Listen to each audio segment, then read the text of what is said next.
He walked into the arena dressed as Jupiter, golden thunderbolt in one hand, a sword in the other, and ordered his soldiers to line up so he could kill them for applause. This wasn't theater. It was Rome under an emperor who believed he was a god. Before Nero sang, before Commodus hunted lions, there was Caligula, the man who tried to turn empire into religion, and religion into fear. What happens when one man controls the entire world and then decides he's not a man anymore? Gaius Julius Caesar Germanicus.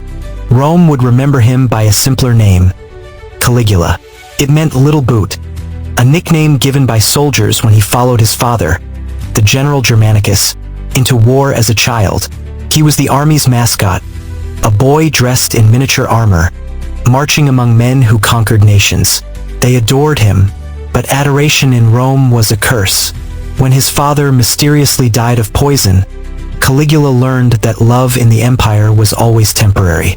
By the time he was 18, his family was slaughtered, his mother starved to death, his brothers executed for treason. He was raised in the palace of Tiberius, a man so paranoid he killed friends before breakfast and watched executions for pleasure. There, on an island fortress, Caligula learned the empire's most valuable lesson. To survive, you must become more terrifying than the tyrant who rules you. When Tiberius died in 37 AD, Rome celebrated like the war had ended, and the Senate crowned Caligula, the young, smiling, beloved heir. At first, he was everything Rome had prayed for. He freed prisoners, ended treason trials, and opened the games to the public. Gold flowed, bread was free, and for the first time in years, the people could laugh without fear of being watched. They called him a savior. Temples rang with cheers, and then something cracked. 6 months into his reign, Caligula fell gravely ill. When he awoke, the smile was gone. The man who rose from that sickbed wasn't a savior. He was a storm. Caligula stopped being emperor. He became divine, or so he told them. He declared himself Jupiter reborn, a living god in human flesh. Statues of himself replaced those of Rome's deities. Priests were forced to worship his image, and sacrifices were made in his name. One day, he ordered the temple of Jupiter on the Capitoline Hill emptied, because there was room for only one god in Rome now. He even built a bridge across the Bay of Baiae, just to ride across it on horseback, mocking a prophecy that said he had no more chance of becoming emperor than of riding across the bay. He rode it anyway, wearing Alexander the Great's breastplate, with thousands watching, as if defiance itself could rewrite fate. For a moment, it looked like it did. If you are still watching, please don't forget to hit the subscribe button and turn on notifications. Now back to our story. Power became performance. Every cruelty, a spectacle. Every murder, a show. He built massive floating palaces, ships filled with marble floors, gardens and baths.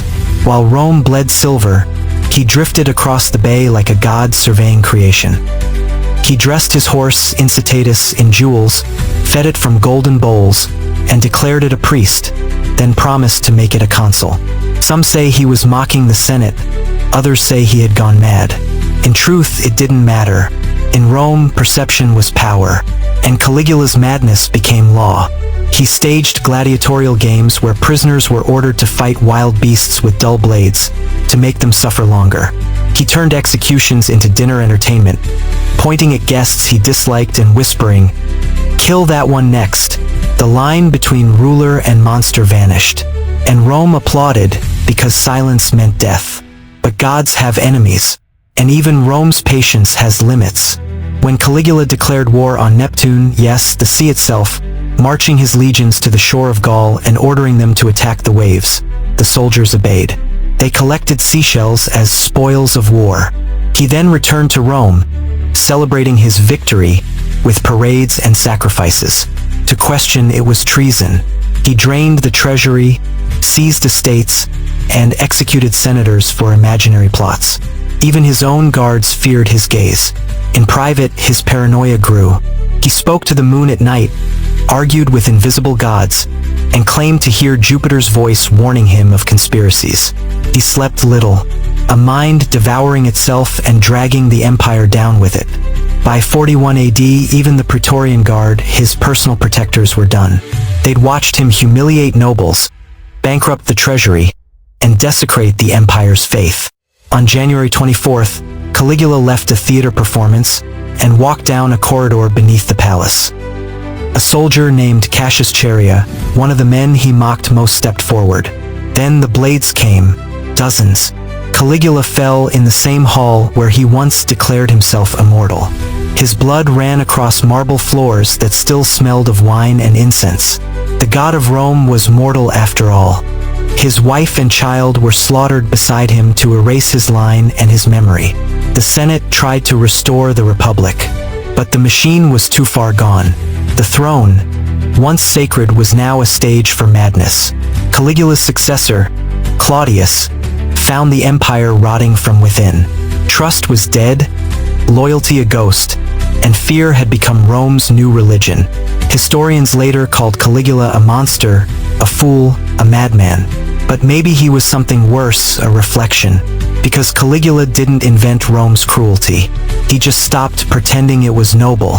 He took what the empire already worshipped: power, pleasure, domination, and showed it for what it really was. Every emperor after him wore his shadow. Even the good ones ruled knowing that divinity and madness were only one crown apart. Rome didn't just kill its god, it inherited his disease. Walk through the ruins today and you'll see their temples, their statues, their broken gods staring down from empty pedestals.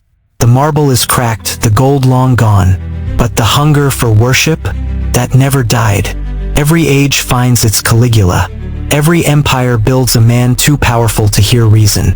And every time, the story ends the same way, with blood in the marble and silence in the crowd. So tell me, was Caligula truly insane, or was he just Rome finally unmasked? If you crave the truth behind history's darkest empires, hit the subscribe button and turn on notifications now.